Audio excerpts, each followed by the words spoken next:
ఏరా శరభయ్య, ఎలక్షన్ విశేషాలు ఏమిట్రా? ఎప్పుడు జరిగినట్టే జరుగుతాయండి. ఈ పాటికి జనమంతా మనకే ఓట్లేస్తూ ఉంటారు కదూ. రాయుడు గారా, మనం ఇచ్చిన డబ్బుకి మనిషికి 2 ఓట్లు వేసేస్తారండి. అందుకేరా బూతు వైపు కూడా పోకుండా పూజకు పూలుకొస్తున్నా.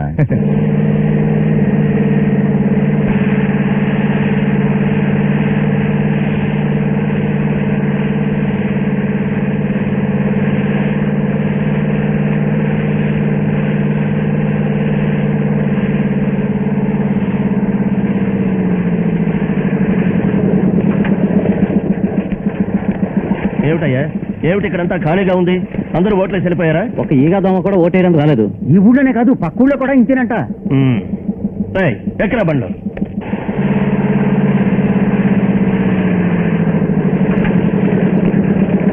ఏమైందయ్యా? ఎవ్వరూ ఓటేయడం రాలేదు.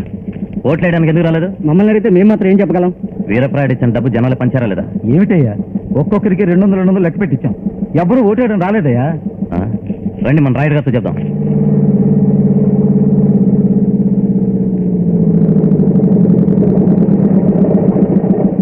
ఏరా శరభయ్య, మన వాళ్ళు ఇలా పరుగుల మీద వస్తున్నారు.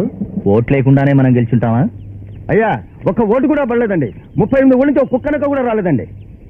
ఏమిట్రా నువ్వు అనేది? నిజమేనండి, జనం డబ్బులు తీసుకుని ఎక్కడికి పారిపోయారో అర్థం కాలేదండి. ఊరు చేసిన వాట్ల పాత్రలో ఊరే వెలవలపోయింది.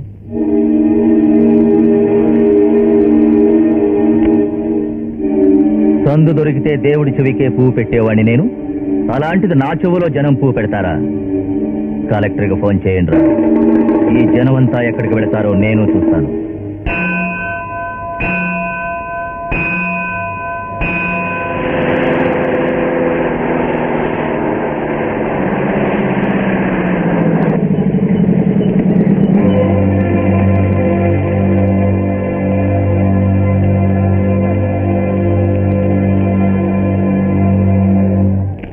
రావయ్య,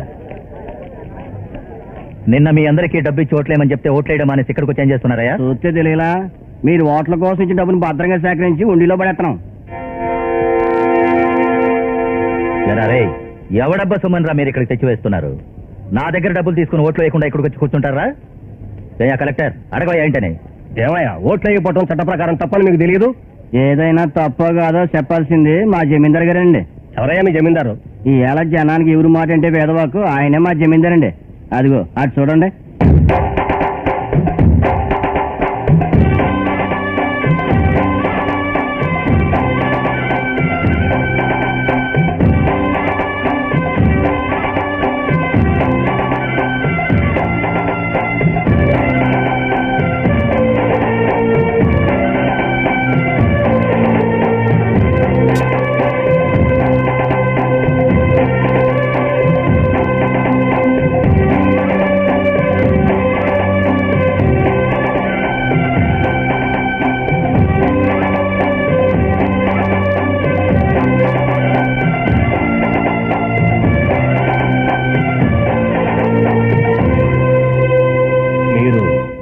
భార్గవరాయుణ్ణి,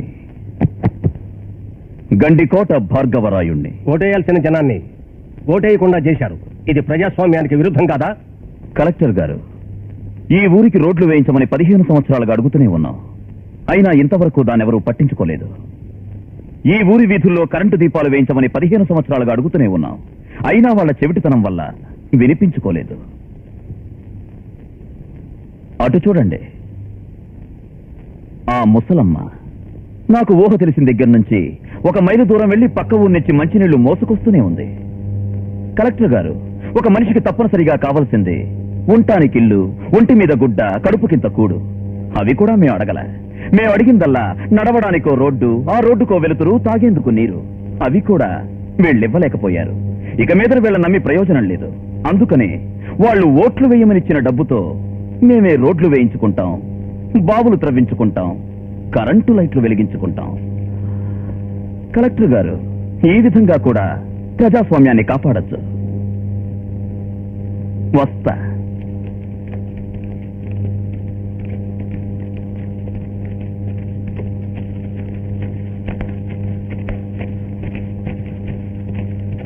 ఏమయ్యా, ఈయన కూడా భార్గవరాయుడి సమవిచ్చే కదా, ఆయనకిచ్చిన గౌరవం ఈయనకి ఎందుకు ఇవ్వకూడదు? అయ్యా, డబ్బు దశకంలోను రక్త సంబంధంలోను వీడి సమవిద్యలే కావచ్చండి.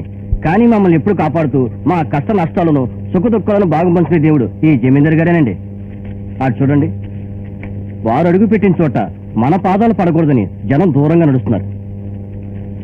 కలెక్టర్ గారు కళ్ళారు చూశారు కదండి, మా ప్రాణాలు ఉన్నంత వరకు మా జమీందారు గారి పాద ధూళేనండి మేము బొట్టు పెట్టుకునేది.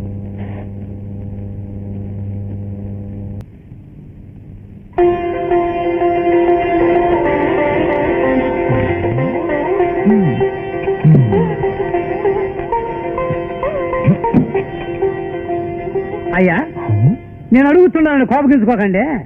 25 ఏళ్లగా దీన్ని చదువుతానే ఉండారు, నేను ఇసురుతానే ఉండాను. దీంట్లో ఏముందో కాస్త చెప్పకూడదంటాయా? ఇదంతా నీకు జ్ఞానం వచ్చిన తర్వాత చెప్తేనే అర్థమవుతుందిరా. జ్ఞానం వచ్చిన తర్వాత తమరేమి చెప్పక్కర్లేదులేండి, నేనే తెలుసుకుంటాను. తల్లి తండ్రి లేని పిల్లాడి మీద అన్ని బాధ్యతలు వేసి మీరేంటి ఇక్కడ హాయిగా కాలక్షేపం చేస్తున్నారు? అమ్మగారు, అయ్యగారిని మీరు హాయిగా కూకున్నారని అనొద్దు, నేను తట్టుకోలేను. చూడండి, అయ్యగారు శవంతులు గారుకుంటా 27 సంవత్సరాలుగా ఈ పక్కన మడిగా చదివారు. ఇంకా ఈ పక్కన కూడా చదవడానికి సుమారు 25 సంవత్సరాలు పట్టుద్ది. అందాక ఇట్టాకి విసురుతా ఉంటే నా నడువు లొంగిపోయి నా అడుక్కాలతో కప్పల గంతాల్సిందే. మీరు చదవండి అయ్యా. చదువుకంత ముఖ్యం. ఎక్కడన్నా మనవాడు? అమ్మగారు, మీరు అయ్యగారు ఇంట్లో చూసుకునే దానికన్నా ఊళ్ళో గెలిచే మన జనాలు ఆయనకి బ్రహ్మరథం పడతారండి. నానమ్మా, అడుగు చిన్న బాబు. రేయ్, ఆ దిష్టిగా తీసుకురారా. అయ్యగారు, ఆ దిష్టిగా ఏడుందండి? రే రే రే రే రే రే రే. ఆగరా, అక్కడే నిలబడు. అబ్బా, ఎన్ని కళ్ళు పడ్డాయో. త్వరగా రారా సన్నాసెడవా. పట్టుకో. నాకెందుకు నానమ్మా? నీకు తెలియదులే బాబు, ఈ ఊళ్ళో ఉన్న పాపిష్టి కళ్ళన్నీ నీ మీదే ఉంటాయి ఎప్పుడు. తీసుకెళ్ళి 38 ఊళ్ళ కనిపించేలాగా గట్టిగా పగలగొట్టరా. అప్పుడైతే చిన్నబాబు ఈ టెంకాయలో బాంబు పెట్టుకుంటా. రైట్. ఈ 38 గ్రామాల్లో జరిగిన ఎన్నికల్లో ప్రజలెవరూ ఓటు వేయడానికి రానందున ఇక్కడ జరిగిన ఎన్నికల్లో ముఖ్య పోటీదారుడైన వీరపరాయుడు ధరావత్ను కోల్పోయారు. ఈయన మీద ప్రజలకు ఉన్న ద్వేషాన్ని ఈ ఎన్నికలు ఎత్తి చూపాయని కొన్ని వర్గాల ద్వారా తెలియవచ్చింది. త్వరలోనే ఉప ఎన్నికలు జరిగే సూచనలు కనిపిస్తున్నాయి. ఇరు వర్గాల మధ్యన తల ఎత్తిన వైషమ్యాల కారణంగా కొన్ని తగాదాలు జరిగే అవకాశాలు అన్యాయ మార్గమే అయినా నా మాటే చెల్లాలి, అధర్మ యుద్ధమే అయినా నా పార్టీయే నెగ్గాలి. ప్రజలెంత నష్టపోయినా పదవీ పెత్తనము నాకే దక్కాలి. రే శరభయ్య, ఈవేళ నాకు జరిగిన ఈ అవమానమే ఆ భార్గవరాయుడికి జరగాలి. ఓ మాట చెప్తాను రాయుడు, నీ కడుపు తగిలినట్లే నీకు ఓట్లేని ఒక్కొక్కడి ఇల్లు వాకిలి తగలడాలి. విన్నావుగా తాండవరాయ? ఉండడానికి ఇల్లు ఉండకూడదు, తగలెట్టండి.